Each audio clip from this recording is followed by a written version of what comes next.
ಒಂದು ದಿನ ಮೀನಾ ತನ್ನ ಮನೆಯ ಮುಂದೆ ಕುಳಿತು ದುಃಖದಿಂದ ಅಳುತ್ತಾ ಹೀಗೆಂದಳು. ಅಯ್ಯೋ ಅಯ್ಯೋ, ನನ್ನ ಮನೆಯಲ್ಲಿ ಕಳ್ಳತನ ಆಗಿದೆ. ನನ್ನ ದುಡ್ಡು ಹಾಗೂ ಚಿನ್ನ ಕಾಣೆಯಾಗಿದೆ. ಇದನ್ನೆಲ್ಲ ನೋಡುತ್ತಿದ್ದ ಜನರ ಗುಂಪು ಸೇರಿತು. ಪೊಲೀಸರು ಕೂಡ ಬಂದರು. ಏನಮ್ಮ, ಏನಾಯ್ತು? ನೋಡಿ ಸರ್, ಈ ಸಲ ನಮ್ಮ ಮನೆಯಲ್ಲಿ ಕಳ್ಳತನ ಆಗಿದೆ. ನಾನು ಏನು ಮಾಡಲಿ ಈಗ? ಆ ನನ್ನ ಜೊತೆ ಸ್ಟೇಷನ್ಗೆ ಕಂಪ್ಲೇಂಟ್ ಕೊಡುವಂತೆ.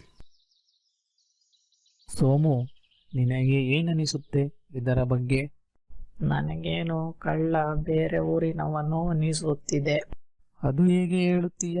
ಪ್ರತಿ ತಿಂಗಳು ಈ ರೀತಿ ಘಟನೆ ನಡೆಯುತ್ತಿದೆ. ಅದು ಬೇರೆ ಊರಿನವನು ಎಂದು ಹೇಗೆ ಹೇಳುತ್ತೀಯ? ನೋಡೋಣ. ಒಂದು ದಿನ ಸಂಜೆ ಊರಿನ ಗುಂಪೊಂದು ಸೇರಿತು. ಊರಿನಲ್ಲಿ ನಡೆಯುತ್ತಿರುವ ಕಳ್ಳತನದ ಬಗ್ಗೆ ಚರ್ಚೆ.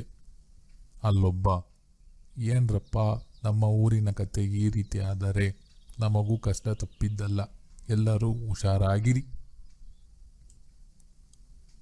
ರಾಮು, ನಿಮ್ಮ ಮನೆಯಲ್ಲಿ ಹೇಳು, ಹಣ ಹಾಗೂ ಚಿನ್ನ ಸುರಕ್ಷಿತವಾಗಿ ಇಡಲು. ಅಮ್ಮ, ನಾವು ಕೂಡ ಹುಷಾರಾಗಿದ್ದೀವಿ ಅಲ್ವಾ ಅಮ್ಮ? ಹೌದು ರಾಮು, ನಮ್ಮನೆ ಸುರಕ್ಷಿತವಾಗಿದೆ. ನಾವು ಪೆಟ್ಟಿಗೆಗೆ 2 ಬೀಗ ಹಾಕಿದ್ದೇವೆ. ಹೌದಾ? ನಾನು ಇದನ್ನು ಈಗಲೇ ಎಲ್ಲರಿಗೂ ಹೇಳುತ್ತೇನೆ. ಅವರ ಮನೆಯೂ ಕೂಡ ಸುರಕ್ಷಿತವಾಗಿ ಇರುತ್ತದೆ. ತಿಂಗಳ ನಂತರ ಹಸೀನಾ ತನ್ನ ಮನೆಯ ಮುಂದೆ ಕುಳಿತು ದುಃಖದಿಂದ ಅಳುತ್ತಾ ಹೀಗೆಂದಳು. ಅಯ್ಯೋ ಅಯ್ಯೋ, ನನ್ನ ಮನೆಯಲ್ಲಿ ಕಳ್ಳತನ ಆಗಿದೆ. ನನ್ನ ದುಡ್ಡು ಹಾಗೂ ಚಿನ್ನ ಕಾಣೆಯಾಗಿದೆ. ಏನು ಸ್ವಾಮಿ, ಹಿಂಗಾದರೆ ಏನು ಮಾಡೋದು? ನಮ್ಮೂರಿನ ಕತೆ. ಪೊಲೀಸರನ್ನು ನಂಬೋದ್ರಲ್ಲಿ ಯಾವ ಪ್ರಯೋಜನವೂ ಇಲ್ಲ. ನಾವು ಹೋಗಿ ನಮ್ಮ ಊರಿನ ಸ್ವಾಮೀಜಿಯನ್ನು ಕಾಣೋಣ ಬನ್ನಿ. ಅವರಲ್ಲಿ ಉಪಾಯ ಇದ್ದೇ ಇರುತ್ತದೆ.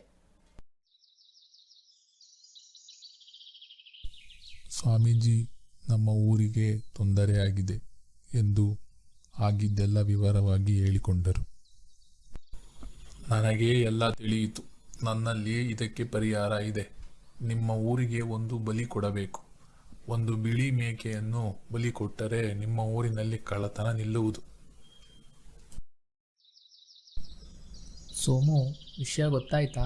ನಮ್ಮ ಊರಿನ ಕಳ್ಳತನಕ್ಕೆ ಪರಿಹಾರ ಸಿಕ್ಕಿದೆ. ಏನಪ್ಪ ಅದು? ಕಳ್ಳ ಯಾವ ಊರಿನವನು ಎಂದು ಗೊತ್ತಾಯ್ತಾ? ಕಳ್ಳನ ಬಗ್ಗೆ ಗೊತ್ತಿಲ್ಲ, ಆದರೆ ಪರಿಹಾರ ಸಿಕ್ಕಿದೆ. ನಿನ್ನ ಹತ್ತಿರ ಇರುವ ಬಿಳಿ ಮೇಕೆಯನ್ನು ಊರಿನವರಿಗೆ ಮಾರಿಬಿಡು, ಅದೇ ಪರಿಹಾರ. ಅಯ್ಯೋ, ಇಲ್ಲ ಇಲ್ಲ, ಇದ್ಯಾವ ಪರಿಹಾರ? ನಾನು ಇದಕ್ಕೆ ಕೊಡುವುದಿಲ್ಲ. ನನ್ನ ಪ್ರೀತಿಯ ಮೇಕೆ ಅದು. ರಾಮುಗೆ ತನ್ನ ಗೆಳೆಯ ಸೋಮು ಮೇಲೆ ಅನುಮಾನ ಉಂಟಾಗುತ್ತದೆ. ಏಕೆ ಈತ ನಮ್ಮ ಊರಿನ ಪರಿಹಾರಕ್ಕೆ ಮುಂದಾಗುತ್ತಿಲ್ಲವೆಂದು.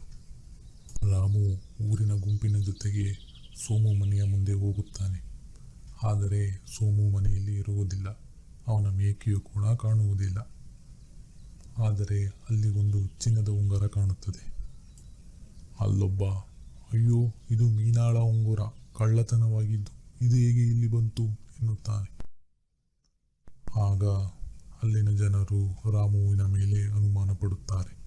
ಇದಕ್ಕೆಲ್ಲ ಕಾರಣ ರಾಮುನೇ, ಅವನನ್ನು ಹಿಡಿಯಿರಿ ಎನ್ನುತ್ತಾರೆ. ಮನೆಯಲ್ಲಿ ಸೋಮುವನ್ನು ಪೊಲೀಸರು ಬಂಧಿಸುತ್ತಾರೆ. ರಾಮುವಿನ ಪತ್ತೆದಾರಿ ಕೆಲಸಕ್ಕೆ ಊರಿನ ಜನ ಮೆಚ್ಚುಗೆ ಪಡುತ್ತಾರೆ.